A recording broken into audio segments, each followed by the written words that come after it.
Greetings, I'm Father Michael Carson. I'm here to do a workshop on the USCCB Pastoral Plan for Native Americans and Alaska Natives. So I'm going to explain where we are from here, about what's possibly in the plan, and why it's important.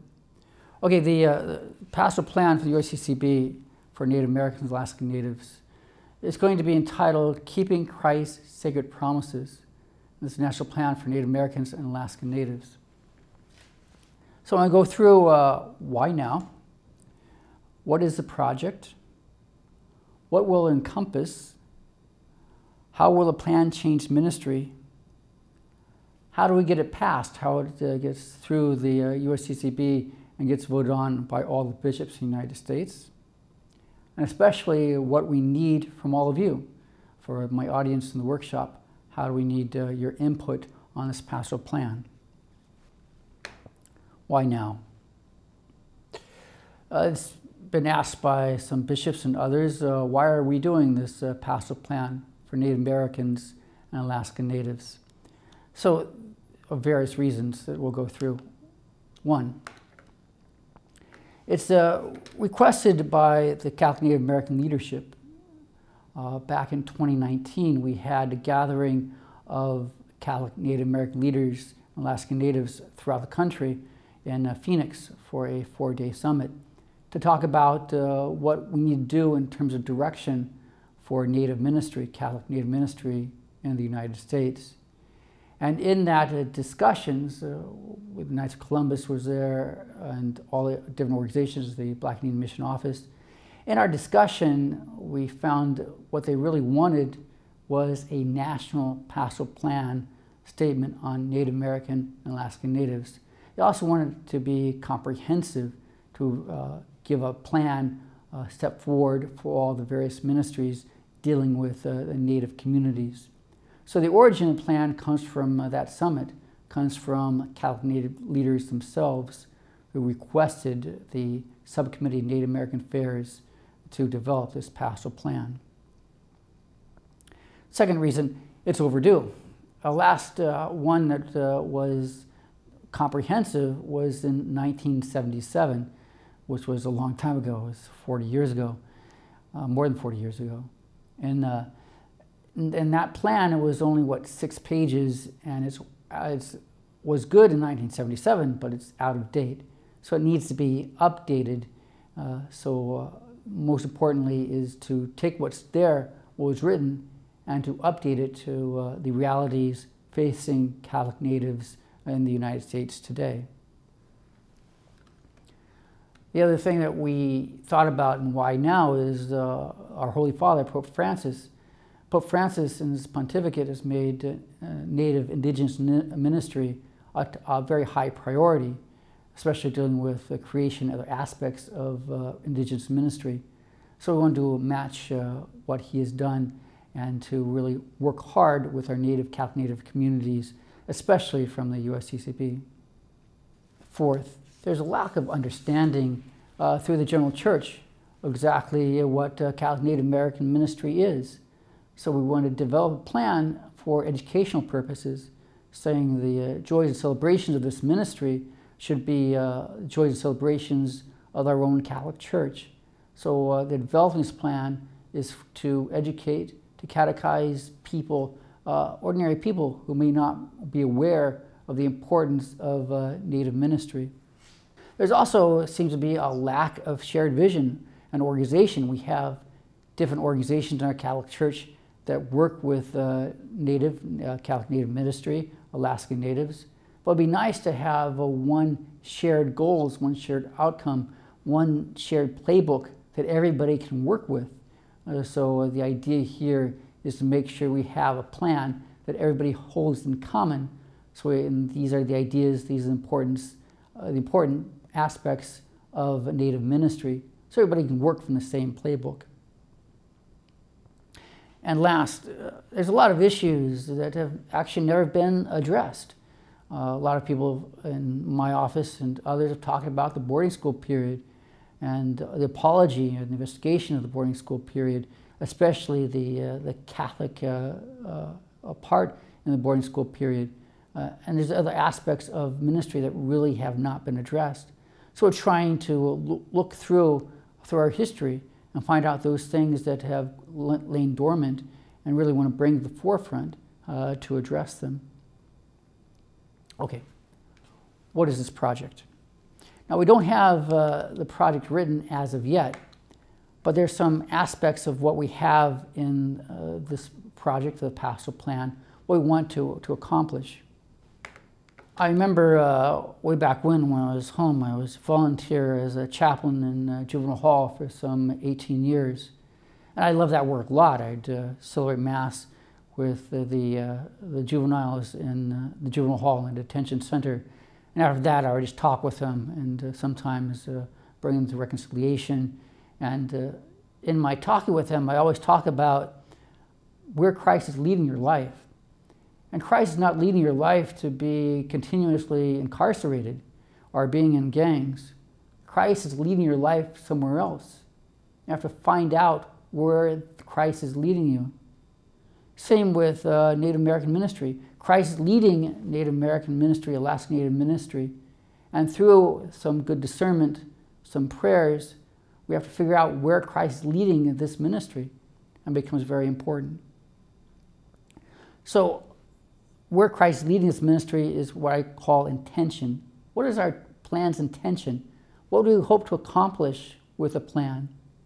If we think about with the kids in juvenile hall, where they are in 40, 50 years, where they want to be.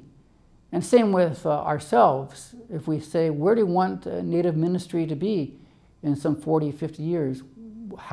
Then after we have that vision of where we want to be, then we take a step back and say, how do we get there? How do we make those steps, accomplish those steps? Same with these kids in juvenile hall. I say, this is what Christ wants you to be. How are we going to get there? What steps are you going to take? Practical steps you're going to take in order to transform your life around, in order to get where Christ needs you to be. Same with ourselves. In our ministry, we have an opportunity, even a demand for Christ, to bring the ministry in line with Christ and bring it to where Christ wants this ministry to be, which becomes very important. And that's an important part of our pastoral plan. Okay, next. Our audience. Who do we want to design a plan for? In our various discussion groups, there are two audiences. One is all those involved in Native American, Alaska Native ministry, to have a specific place plan for them. And that's our first and foremost audience, both natives themselves, Catholic natives, but all those who are not native who help the ministry. That's our plan, to give specific steps on how to bring their ministry in line with everybody else's, so we're in line with Christ. That's first and foremost. The plan is written specifically for those involved in Native ministry. But second, the plan is also for the entire universal church.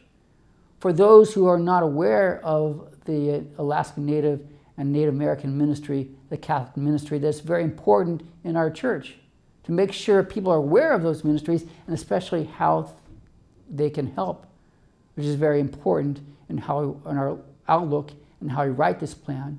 So plan, as we write it, is written for those two audiences in mind, and those two audiences are very different.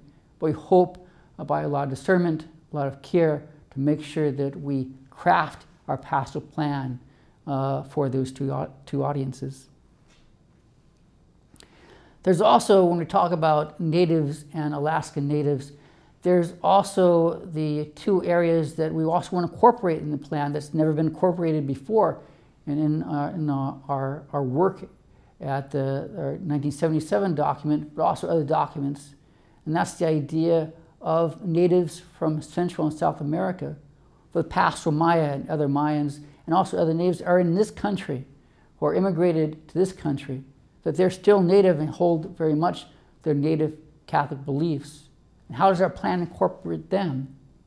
We also have an outreach to the Alaskan or the Hawaiian natives, who also have some things that are in common with Native Americans and Alaskan natives. So we'll also incorporate Hawaiian natives into our plan.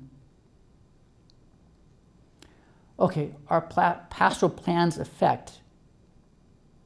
We divided the effect into concerns, information, and solutions. All three are going to be important parts of our pastoral plan. And it goes back with the Encuentro movement of see, judge, and act. That's going to be our model. First, the concerns.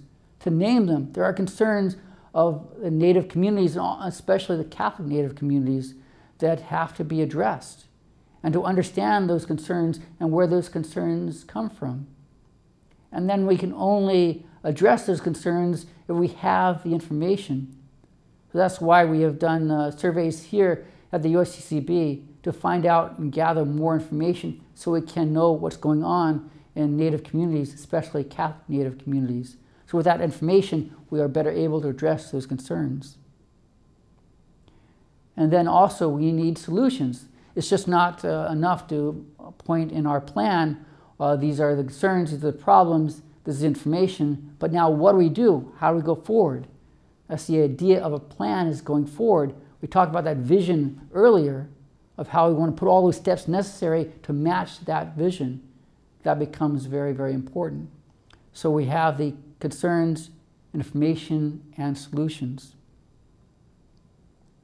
Okay, specifically, the structure.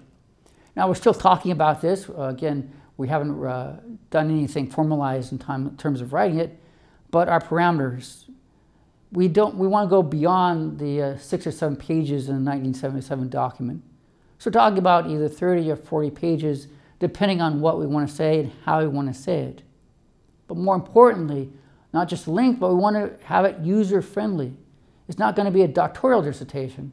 It's going to be very practical aspects of what we want to do in terms of advancing this ministry. And as much as possible, we want to have tribal members and those involved in Catholic Native ministry as first of all, part of the writing team. We have a number of Catholic Native scholars throughout the country who are participating in our writing team. But after we have a rough draft, we want to send it out to everybody involved in this very important Native ministry to get their feedback, to understand their concerns, to improve that document based on their experience. So we have the idea of a wider feedback. That's going to be a structure in our pastoral plan. Specifically, what will it encompass? So working with our Catholic Native scholars to find out what we should have and what we should not have in our pastoral plan. So we've been meeting with them for the past year and a half, and we've talked about what we should have in an outline. In order to move forward with our project, we need an outline. It's not going to be comprehensive, but we do need an outline. So let's go through what we've decided on in terms of the outline.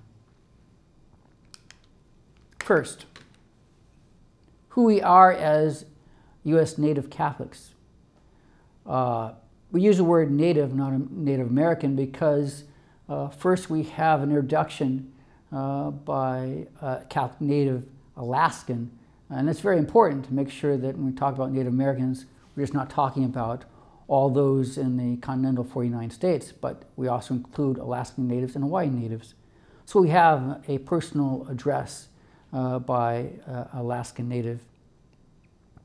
And this section will also have Our Lady of Guadalupe's central role in the evangelization and story of St. Juan Diego, a mission to the natives of the Western Hemisphere. So first and foremost, after we have the introduction, we have a concentration on Our Lady of Guadalupe and St. Juan Diego. St. Juan Diego being the first native indigenous canonization, and then, of course, St. Kateri Tekakwitha being the first Native American to be canonized. This document will discuss St. Kateri Tekakwitha's central role in unifying and shaping Native Catholics' faith.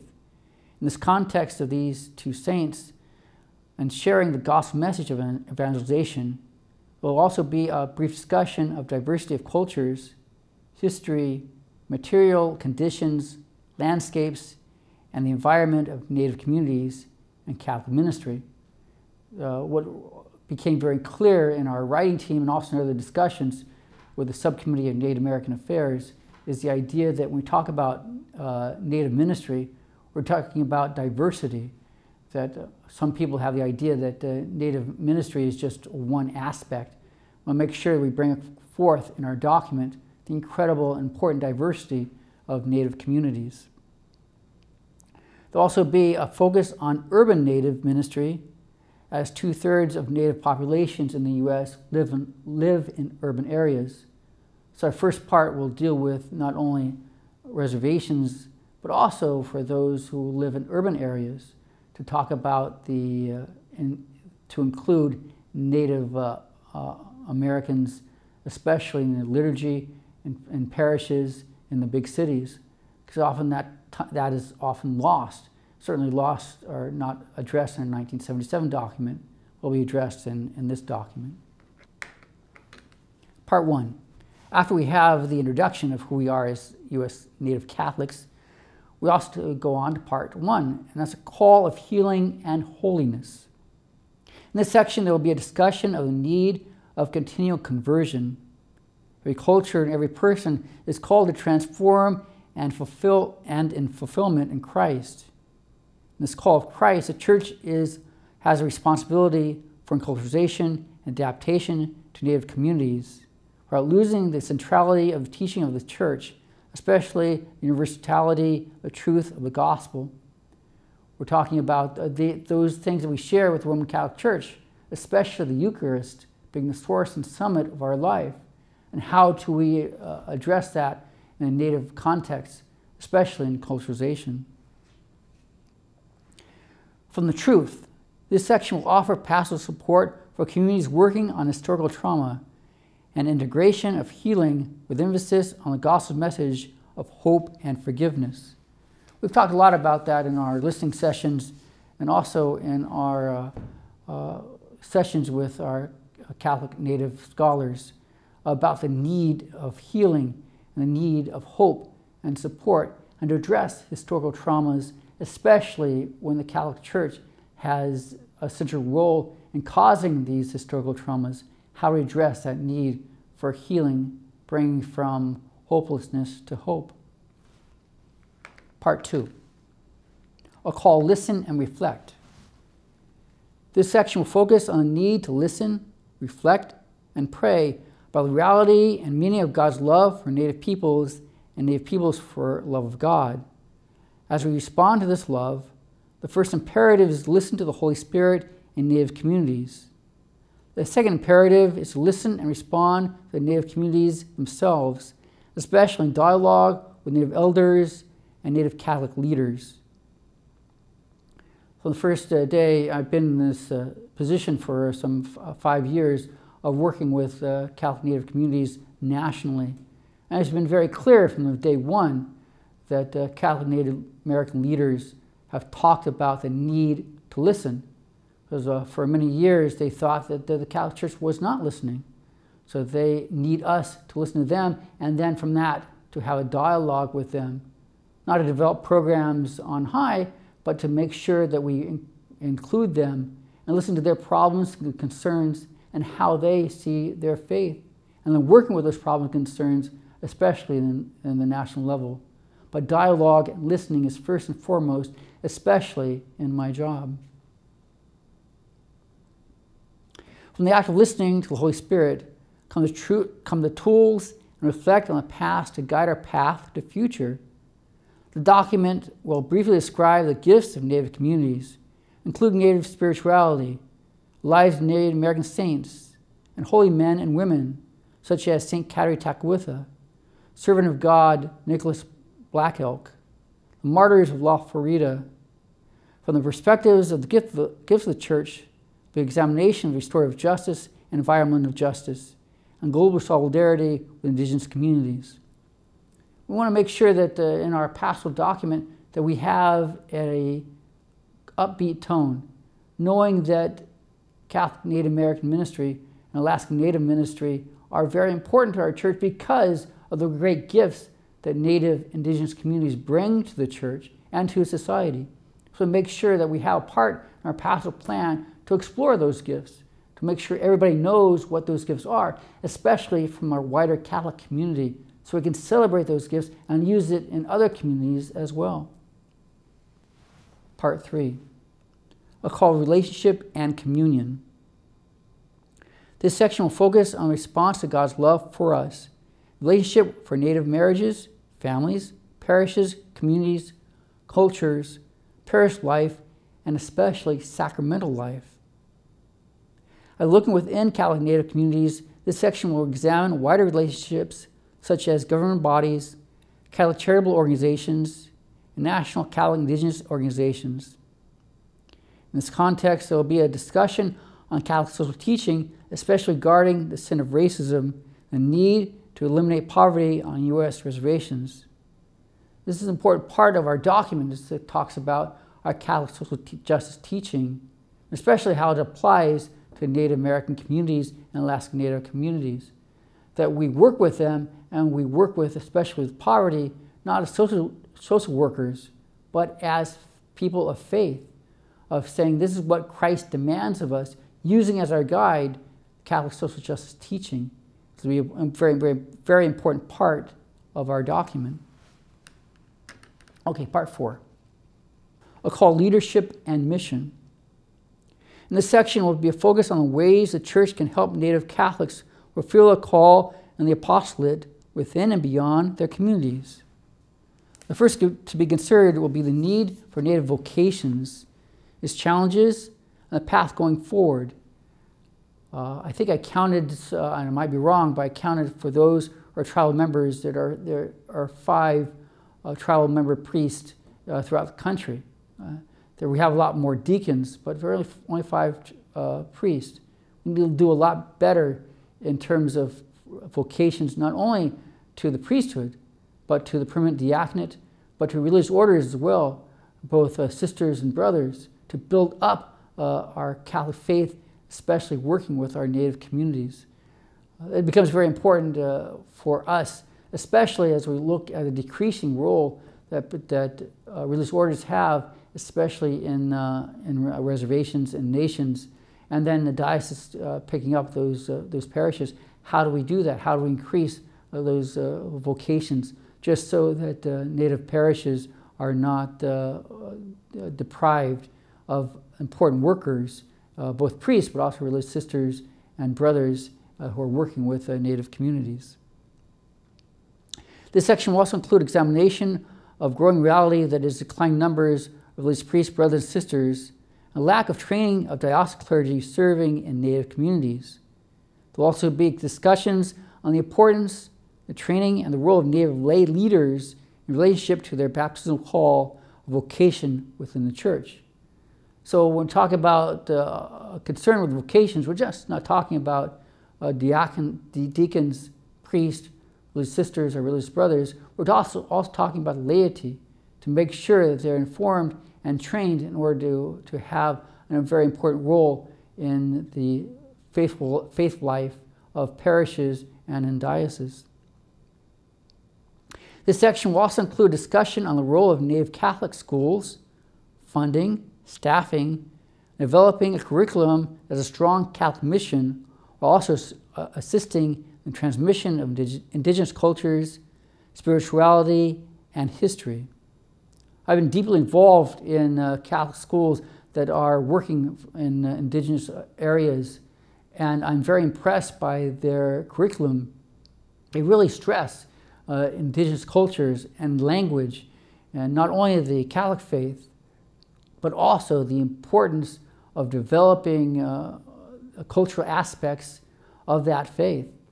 And that becomes very important, especially in terms of studies that show that people are deeply involved in their own culture and also in faith to do much better in society.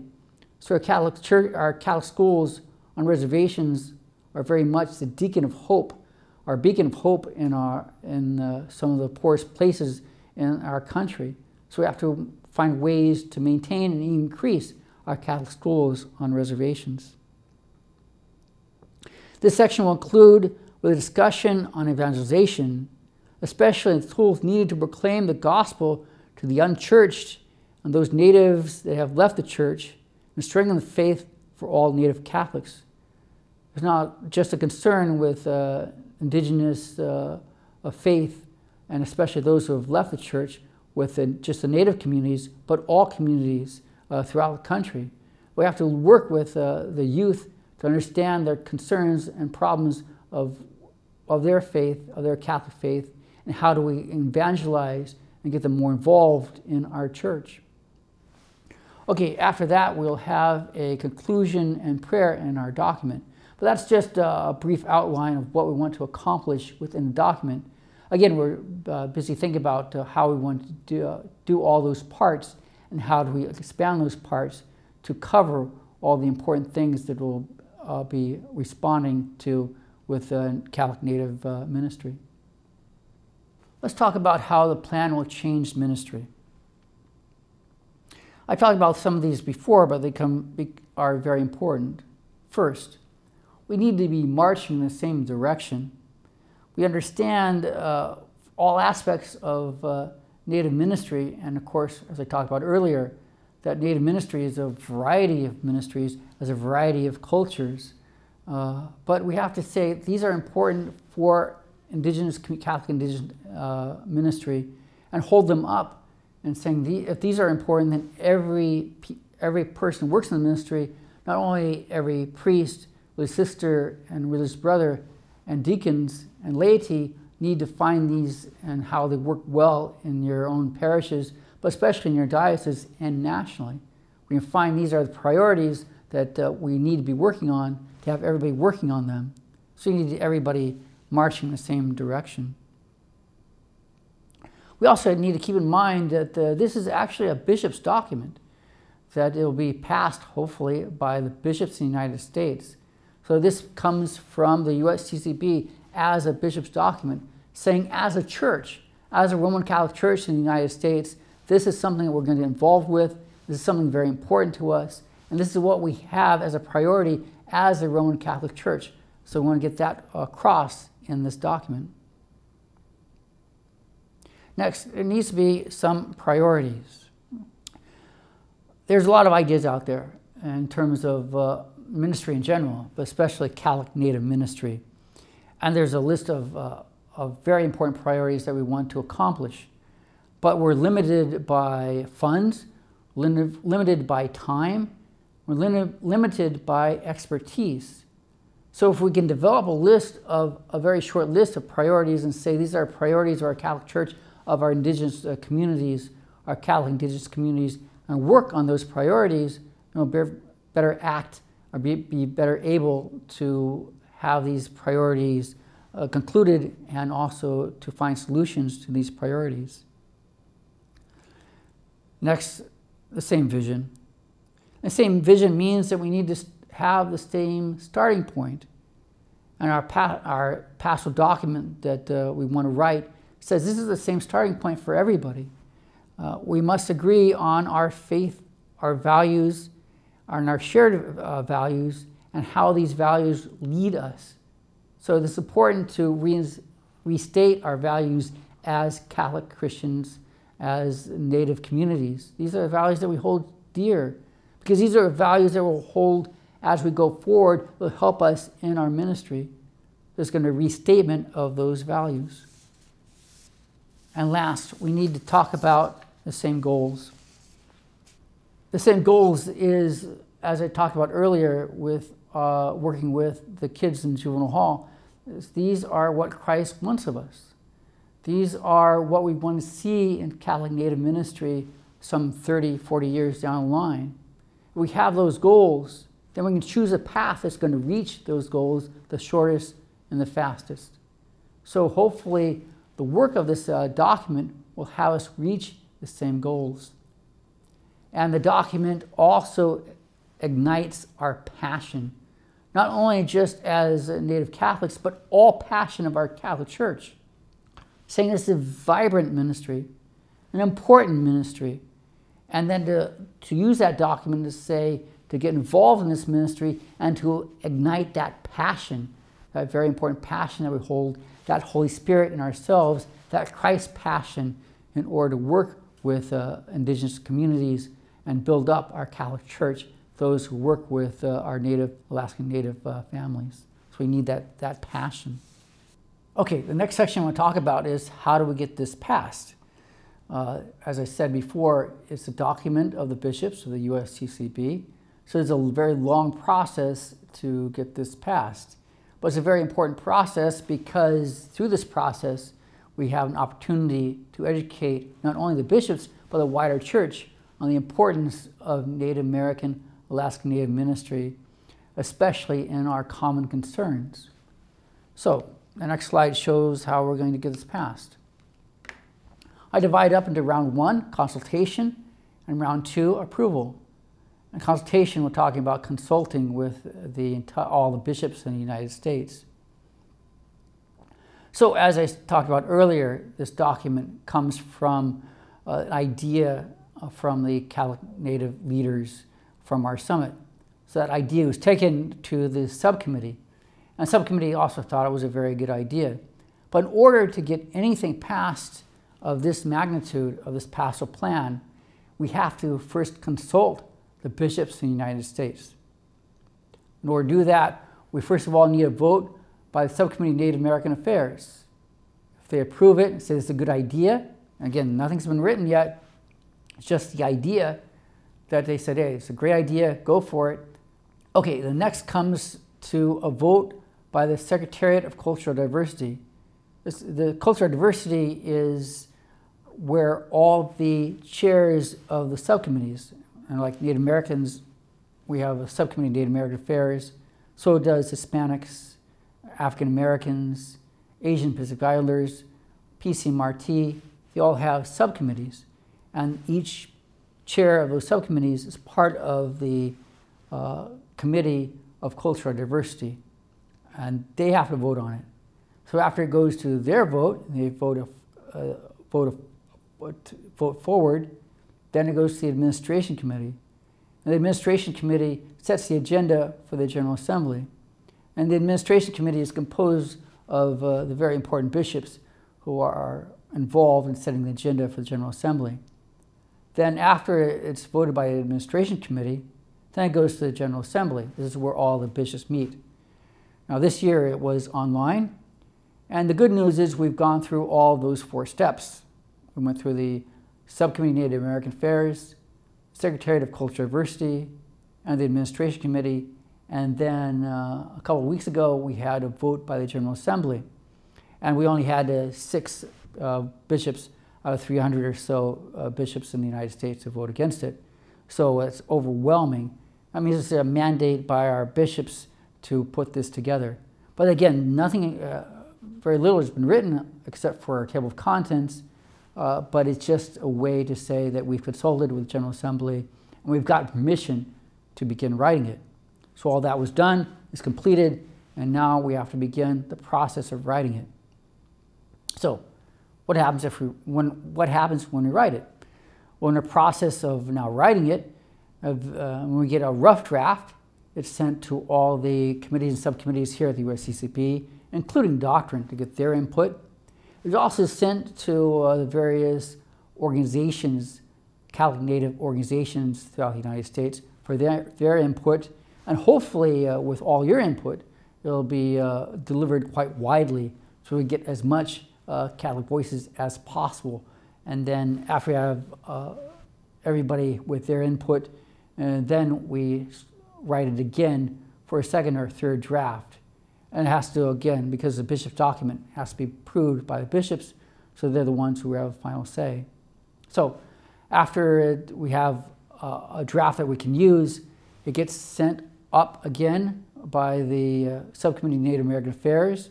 They vote on it. It goes through the process again. It goes then to a vote by the Secretariat of Cultural Diversity, and then a vote by the Administration Committee, and then eventually a vote by the General Assembly. Now the General Assembly, at their meetings, even before the meetings, they can also decide to do amendments or change the document. So they submit that to the Subcommittee of Native American Affairs, and we either accept those amendments or changes or not.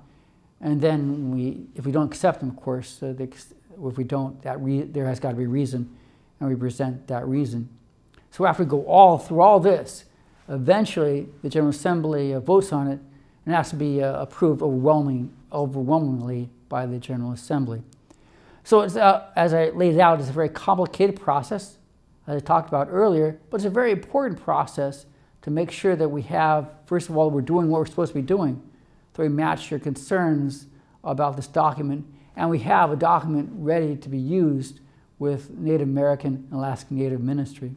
Okay, so that's how we get it passed. Okay, the last thing I want to talk about is what we need from you. When we talk about all the process needs to get it passed by the General Assembly of Bishops, the most important part is for your involvement.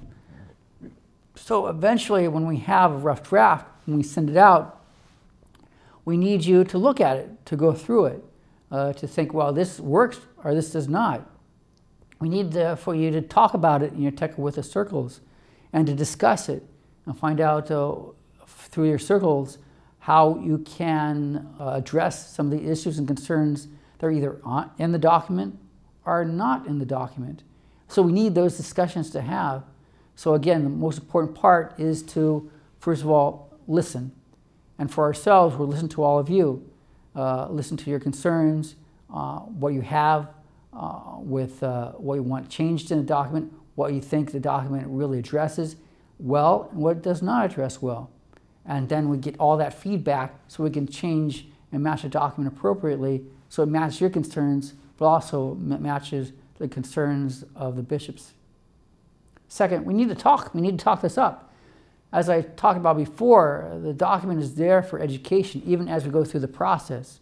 So when we talk about this document, we get the word out, both in Native communities, but also in other communities too. We get people knowing about it, and then hopefully they'll know more about Native concerns, and especially Catholic Native concerns. So we really need you to talk about it. The last thing we need you to do is to pray, because nothing's going to happen if we don't pray. Pray that we not only do a good job of writing this document, but pray that the document matches the concerns and is useful in the next 30 years of addressing those concerns. Nothing's going to happen without your input, without talking about it, but especially without your prayers. So we certainly need your prayers, especially using our Asking St. Kateri Tekakwitha to pray for all of us as we deal with the concerns of Native American ministry, and also the La Florida Martyrs and Nicholas Black Elk, Servant of God. All become very important in heaven as our sponsors as we go through this process to make sure that we're doing exactly what Christ wants us to do as we formulate this pastoral plan. Okay, that's it that I have in this workshop talking about our pastoral plan. If you have any questions, please email me. My email address here at the USTCB is mcarson@usccb.org. Again, that's mcarson@usccb.org. Because it's really exciting to be involved in this very important comprehensive pastoral plan. But we want to do a good job. We want to make sure that we match not only the bishop's concerns, but all of your concerns too. So please email me your concerns, and I'll keep you updated on where we're going at in this pastoral plan. God bless.